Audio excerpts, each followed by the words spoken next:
Welcome everyone to part two of interviewing the Coinbase engineer. Sorry, not the engineer, but the a Coinbase engineer. This video is not financial advice. This video is made for entertainment purposes only. Please invest your own money at your own risk. This is H Bar Simp, Saucy Warrior, with a saucy interview. Sorry, do you mind saying your disclaimer again, Spencer? No problem. The views I express in this interview are my own and do not necessarily reflect those of Coinbase. Furthermore, the information provided is for entertainment purposes only and should not be construed as legal, financial, or investment advice. Viewers should always do their own research and consult with a licensed professional before making any investment decisions. Perfect. Okay. Sorry. So, anyways, I didn't know that about Shiba Inu.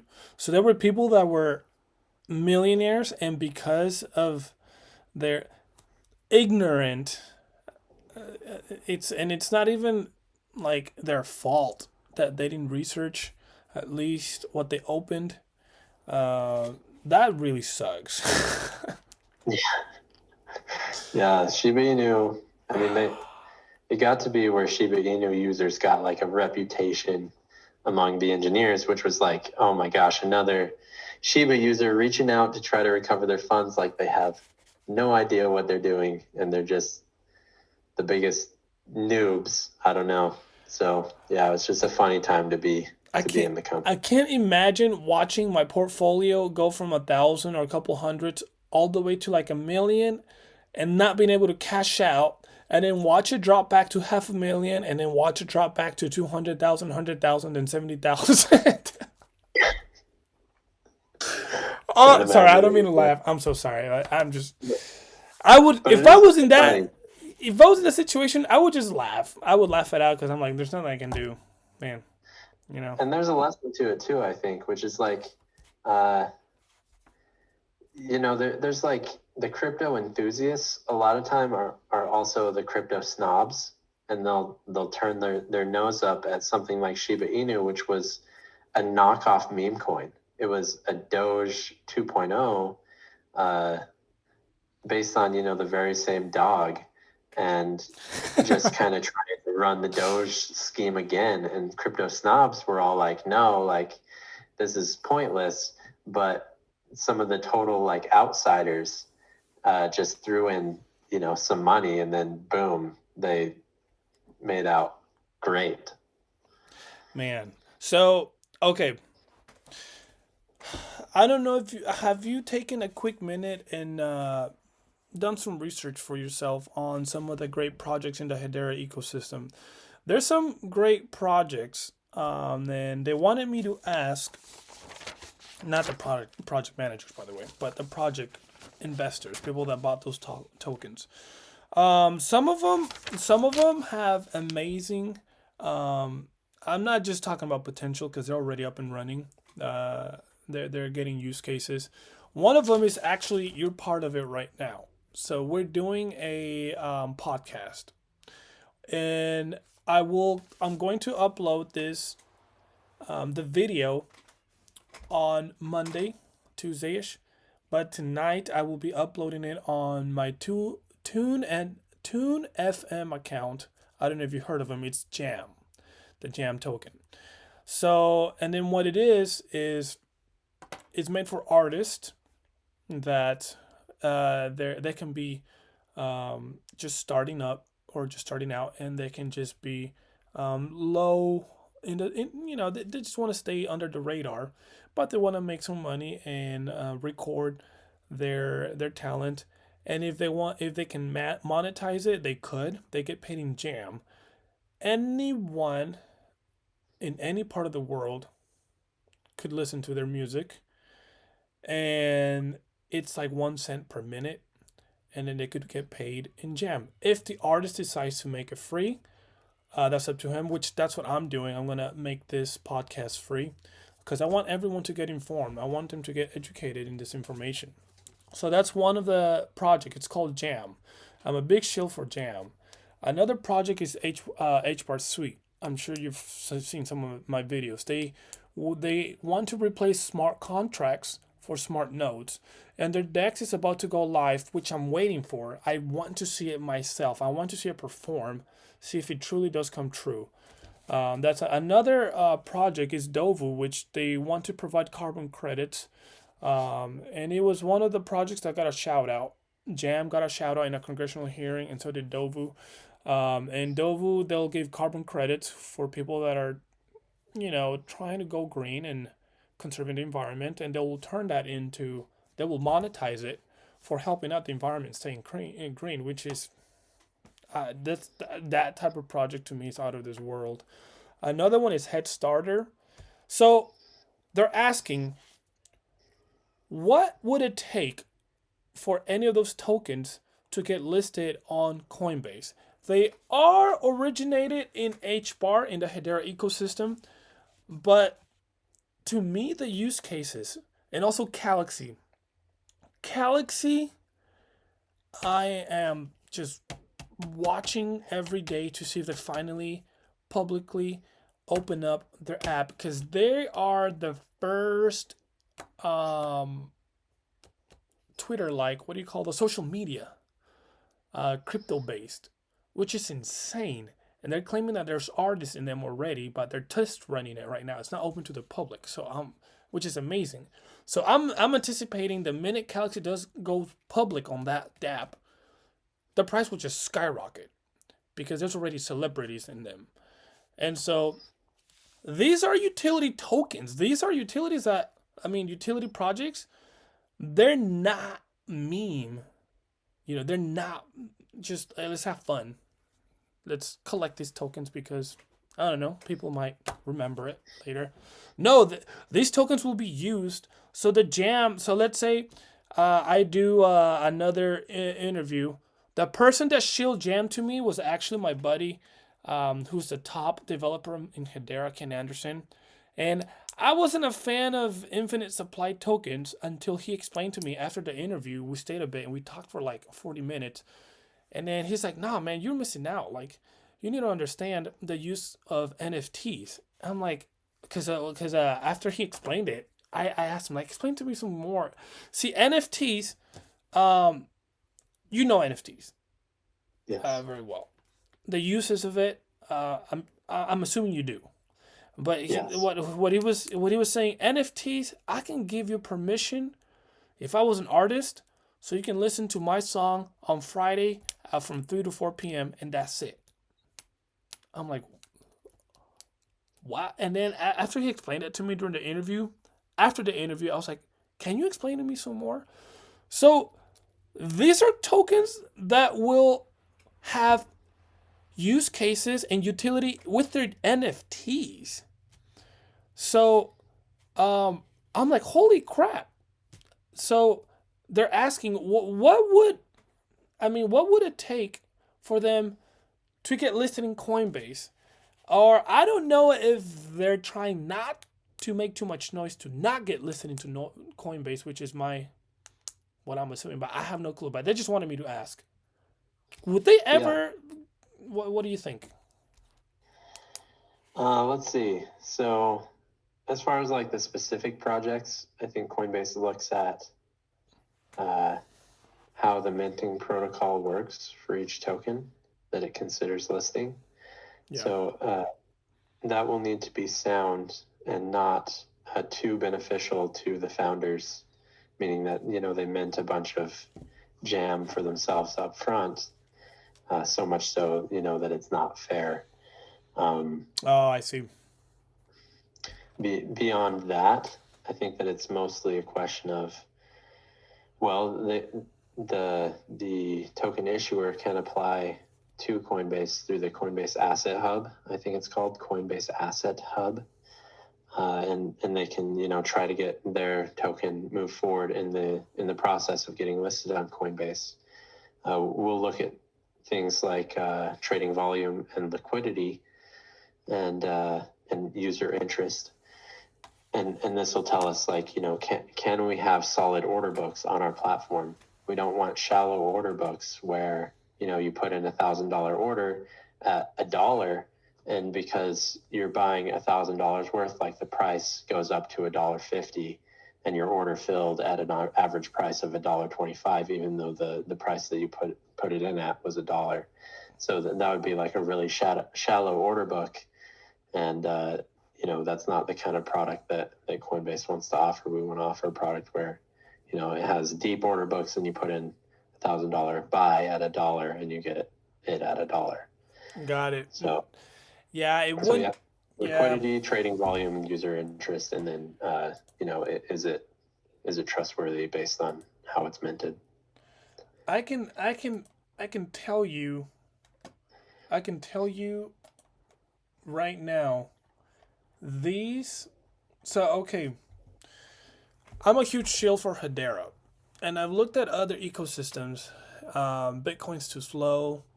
Ethereum's too expensive. Freaking expensive. Solana craps out on you all the time. And then, so there's some pretty good ones. Quant is amazing.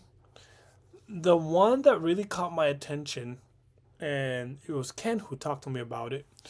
It was Hedera, and a lot of their projects.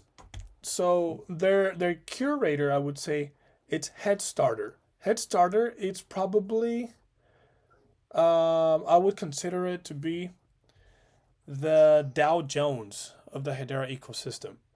They are Head Starter. They're legit. That's the purpose of their project. If you have a legit project, they'll help you with funding, and they will give you their accreditation. So they will accredit you as, okay, you have our vote of confidence, and from the HBAR Foundation. And then, like, does that make sense? Yeah. These projects are very well supported in the ecosystem by the founders, and they will not tolerate any even potential rug pulls. Like, they just won't. And so one of them was they didn't, by the way, from the HBAR Foundation. They're the ones that you have to go through if you want the vote of confidence of the Hedera. And I believe Lehman Swap was one. If I'm wrong, if anyone's listening, if I'm wrong, please comment in the comment section and correct me if I'm wrong. They didn't accept them. The HBAR Foundation nor Head Started, I believe, they didn't accept them. They said, nope, we're not going to accept you because something didn't add up in their story. They still went live. They got themselves set up in Hedera because it's a blockchain. And yeah, they rug pulled. They came up with the weak sauce story. Oh, a couple of the devs, they forgot their keys and whatever. We can't. The funds are there, so and they're lost. So does that make sense? Like, they were like, no, like from the beginning, they never bought their story. So, which leads to my next question. Someone asked, did you take, I don't know if you took a minute to look at the Hedera Governing Council, people that were part of it, just scan through it just to see what was it like? Okay, how compliant is HBAR with the current Governing Council? That, from what you, the quick, scanning that you gave it. Hedera takes a really interesting approach to blockchain. We have this problem in blockchain, which is consensus. How do we reach consensus? Consensus often costs time and computation to reach, meaning that, like, if you spend $1 of Bitcoin on the Bitcoin network, how do we prevent you from spending it again in a different transaction or spending more than you potentially have? All that happens through consensus on the network. And consensus is met across all nodes on most blockchains, across all nodes almost simultaneously. So Hedera takes a very different approach where they don't say, like, hey, everybody has to agree on these transactions before they can be trusted. Hedera says, let's simplify this. Let's kind of mix approaches here. Whereas Bitcoin is totally decentralized, Hedera is decentralized, but still has some level of trust involved. The governing council will choose which nodes are trustworthy, and the nodes are assumed to be trustworthy, and they can just publish whatever transactions they receive without a real mechanism for consensus that costs time and computation power. So this means that it has higher throughput, but potentially is open to things like government censorship, where you can imagine that, if the US went all crazy with regulation and just tried to ban all crypto, the US could also kind of like put the thumb screws to those corporations that are on the governing council and say like, hey, we need you guys to shut it down. And if you don't, you'll be paying these fees, you'll be going to prison. So it's not as censorship resistant. So it's an interesting bet on Hedera.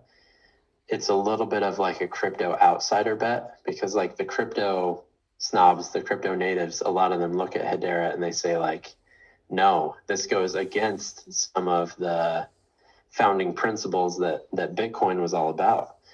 But really, it's not that simple. I said this about Shiba Inu too. It's like these outsiders make this bet that the snobs turn their nose up at, and it ends up paying off. I love the idea of mixing trust with decentralization to create products that couldn't exist otherwise, which is Hedera's whole theory, that if we really want maximum throughput, we need to mix approaches and have some trust in there. So yeah, the fact that the governing council has so many big names on it, I think is a vote of confidence. You will notice immediately that I don't think any of the Hedera governing council are like crypto native companies. They're mostly American corporate companies in tech. So it's just interesting. It's a different approach, and probably a lot of people miss betting on it because they're too focused on the decentralized aspect of blockchain. Gotcha. Does that answer the question, or was there Yes. more you wanted? Yes. No, it does. It does, because you need, like you said, a vote of confidence from. I see. The minute I saw, what sold me was Google. When I saw Google join, I'm like, what? And that's what caught my attention, because Google. They don't plan on losing ever, and I don't. I think they're gonna take over the world. They're gonna take over the world, and so they'd rather go with the what they would consider one of their biggest, the greatest, the one with the good potential to win it. But yeah, no, thanks for your answer. Appreciate it. And let's do just one last one. I know I'm asking you so many questions. So let's see. Now, I'm going to ask two questions. So if you're allowed to answer this, go ahead. If you're not. Now, Coinbase is facing, they're having a hard time with the SEC. Are you allowed to explain what would happen if the ACC says, you know what, we don't want you, you're out? Are you allowed to talk about it, or nah? If not, it's fine. I can move on to the next question. I can talk about what's known pretty publicly, which is that Okay. Yeah. Coinbase just opened up a license in Bermuda to operate an international set of products from. The first product that they opened up was perpetual futures against crypto, which is not allowed in the U.S. in any marketplace.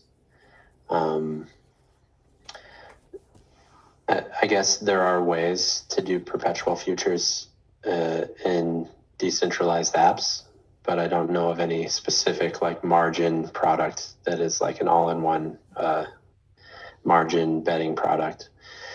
But yeah, so we are trying to expand out so that regardless of what happens here in the U.S., we have some fallback. I don't think that Yes. we expect anything that extreme. If anything, we kind of expect that certain products will be frowned on by the SEC. In particular, I think staking has seen a lot of heat lately. Staking products, I think Kraken just took a blow on staking. We've gotten pushback in the past, I think, on some staking products that we were launching. So it probably won't be like, hey, you can't operate the way you're operating in the US anymore. It'll probably more just be like, hey, you have to, not offer these products, and we'll probably, push back on that and take it to court. No, why did they scrutinize on staking? Why were they against staking? It's a complicated thing. I think that If for you're the not most allowed part, to disclose it, it's fine.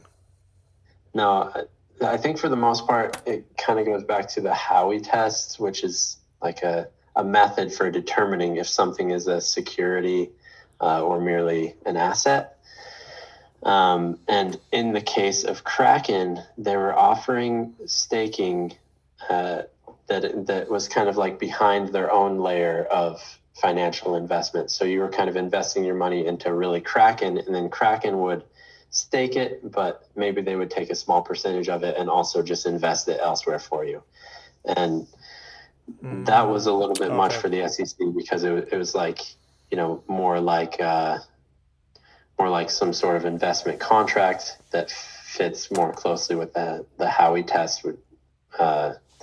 So staking in general, they really don't like, because staking, when you explain what it does, it sounds a lot like a bond. It's like, you put in an investment.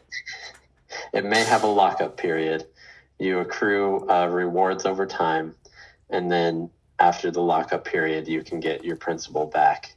So yeah, it shares a lot of similarities with the bond, and I think that the SEC looks at that and they say, like, how can we keep enforcing on our traditional system and make these guys follow all of our standards, where if they were to go into crypto, they could do the same exact thing and not have to follow those standards. I think that's kind of the pickle the SEC sees themselves in. So yeah, that's why staking has kind of been a target. Okay. But there are other, even anything that's an investment tool. There are also lending dApps. And I think that if we tried to centralize what a lending dApp does, like Aave or DYDX, if we tried to put that behind an institution like Coinbase, the SEC would probably get out the whip right away. So yeah, there are a lot of black and gray areas that they like a lot less than just kind of the basic exchange. They're probably saying, why aren't they putting their money in our bonds?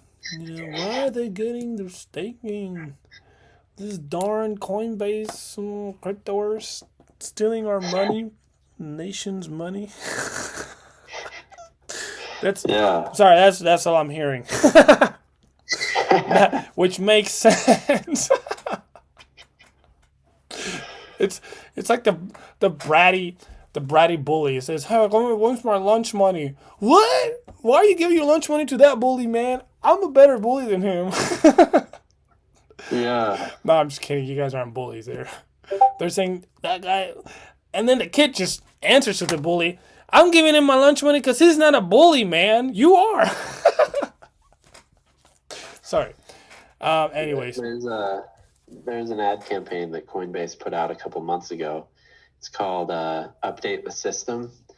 And, it kind of just points out like how outdated the whole financial system that we have has become, how crappy and crummy it is. That you, in some instances, have to pay to use your own money, have to pay fees like overdraft fees are ridiculous in this era. And yeah. the fact that like wiring money takes 5 to 7 days is crazy. and sending money internationally has all these fees associated with it. There are just so many aspects of our financial system that are like so just feel old. Oh my goodness. Yes. I But I know really, you have a lot of thoughts on I, the, I have a the lot. conspiracy dollar. I have so many thoughts. I don't want to go deep. I don't want to get in trouble, man. I want to keep my 500 plus subscribers that I currently have. I don't, I don't. Okay, so this big guy, his name was Matt Chase. He's YouTube. He started just like me. He was just shilling utility tokens, and then he started ranting about these are the future, and then his channel exploded because he called Pancake Swap. Just like I'm calling Salsa Swap. Salsa Swap is the next Pancake Swap. It's gonna explode. It'll do a good 50 to 100x when the time comes. He called it. Nobody listened, and then that dude paid his house with that. And he just rode the wave. He put like $4,000, $5,000 on it, and he came out with like 700,000. Paid his taxes and bam, paid his houses. And then after that, he kept his YouTube subscribers exploded to 10K, but he started going deeper, not into the rabbit hole, but more like, see, this is why I'm putting money into crypto and not in the bank or not in. And then eventually he got shut down. Now, some people say he probably lost it all in a bad bet in crypto. Others say I think he was. I think he probably got regulated by the SEC. Like he was growing way too fast. So I'm not gonna go too crazy in my in my thoughts, man. But let me see. I think that's all the main questions that I wanted to ask you. Um, and then I don't know um any any challenges you foresee in the futures. Um, let me see. Yeah, any challenges you see in the foreseeable future for Coinbase? Uh, yeah, I mean, Coinbase is full of challenges. I think that we try to look at every challenge as an opportunity as well. It's like it's a problem. Why don't we be the guys to solve it? It's a down cycle. It's a bear market right now, and our strategy is just to keep building.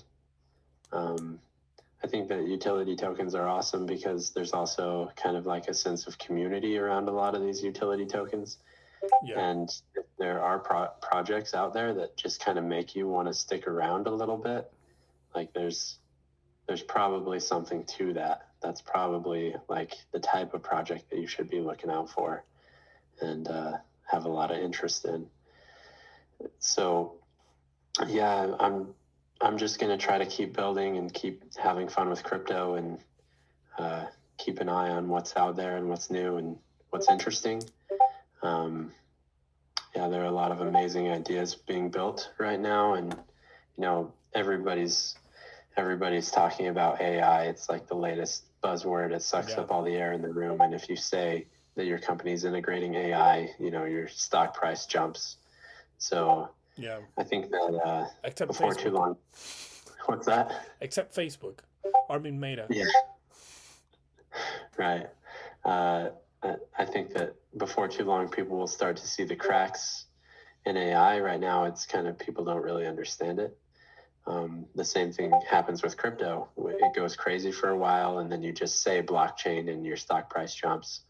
But then people see the cracks. People see how it's not fully built out yet, the limitations, and then it enters a down cycle. So we'll wait and see once AI is done taking up all the headlines, whatever's next. But someday before too long, it'll be cryptos will be in the up cycle again, and everything will go crazy. So Yeah, yeah, I'm I think so sure a as lot well. of your bets will probably be looking pretty good at that point.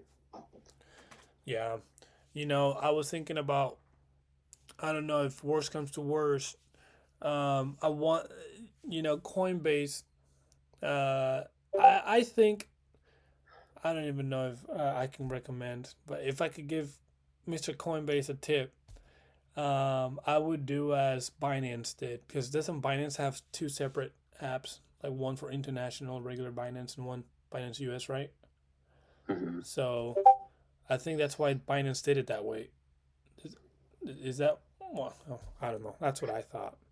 Did you Yeah, no, just thought? yeah, that's a nice way to look at it. I think that Binance in general just really wanted like an aggressive strategy that uh, cared less about regulation and yellow tape and doing things in any sort of cautionary way. I think that Coinbase took a more of a regulatory friendly approach, but now they're kind of shifting gears and saying like, okay, we need to mix up our approach and uh, yeah, in a lot of places, ignore the yellow tape and push past it, similar to what Binance has done. Yeah, it seems like they're just putting up stumbling blocks on you guys, if you ask me, because sauce or swap, you can stake your sauce and get 20%. I'd rather leave it there than leave it in my bank account. I mean, they only pay me like 0.5%, if that. Plus, you got inflation. So you leave your money in your bank account for a full year, you lost 9%. So I'd Yeah, rather have it working for me. But thank you so much for coming out to this interview and taking the time. I know you're super busy, and honestly, I'm surprised. Okay, for anyone who don't know this, I mean, Spencer and I, we've known each other now for 10, 12 years. 12, no, 14 years. Holy crap, 14 years.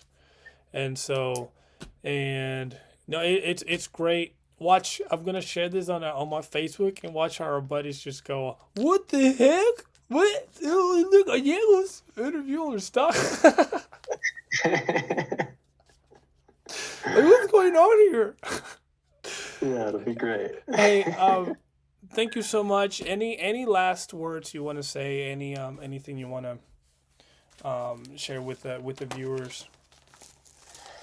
uh, yeah, I think my last thought is just, I love what you're doing with your videos. It's awesome. Like, you're kind of part of the Hedera community, kind of building a community around it. So, you know, each each uh, each awesome project kind of needs like what you're giving this community, which is like energy, enthusiasm, charisma, somebody to like follow uh, and kind of latch onto. Somebody's got their ear to the ground all the time. So yeah, I'm a big fan of what you're doing, and yeah, just love your content. And thanks for inviting me on. Really appreciate it. Hey, I'm very honored, honestly, by getting those words from someone like you, for reals. A Coinbase engineer. I mean, getting those words from a Coinbase engineer. Come on, thanks. Like, I really do appreciate it. I'm very humbled. I really like giving people the spotlight, and I really like getting people to feel appreciated. And I don't really like the spotlight. I like shining on others. I feel uncomfortable when I get it, and I do. I think Coinbase will go really far because I I think Coinbase is gonna dominate, and pretty soon it would not surprise me. Mark my words. If the very own government comes up with its own government exchange and with its own, like you said, digital dollar, where they're going to try to force it on everyone, and all the crypto users right here, they're part of the revolutions where we're saying no, sorry, no, we're you're trying to replace or mimic crypto, which is super dumb. But I think the day's going to come that the government's going to do that. They're going to say, all right, this is the new federal exchange, just like there's a stock market. This is the federal crypto exchange, and everyone has to apply and get an account. No.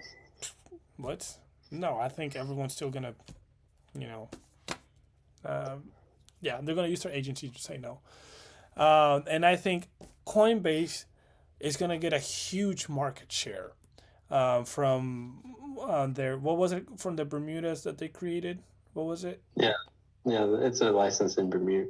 Yeah, Yeah, that from that because I don't see it ending that well with a lot of the exchanges with the regulation because I'm sure you've read on the found articles when the XRP was going through that scandal, the SEC scandal, and when they paused, they practically did the exact same thing that meme coins did. They took away the buy button, so people couldn't keep buying, or um, they got people. They discouraged people from buying, so some people sold.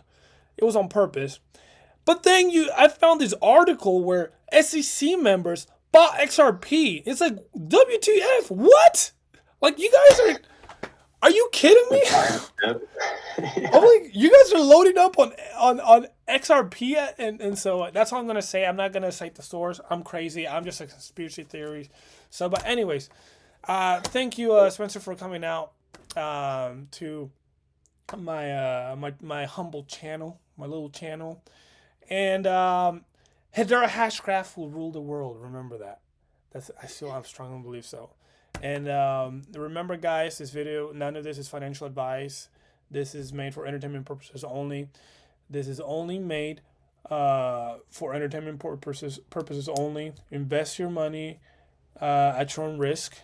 And this is H Bar Simp, Saucy Warrior. And stay saucy, everyone.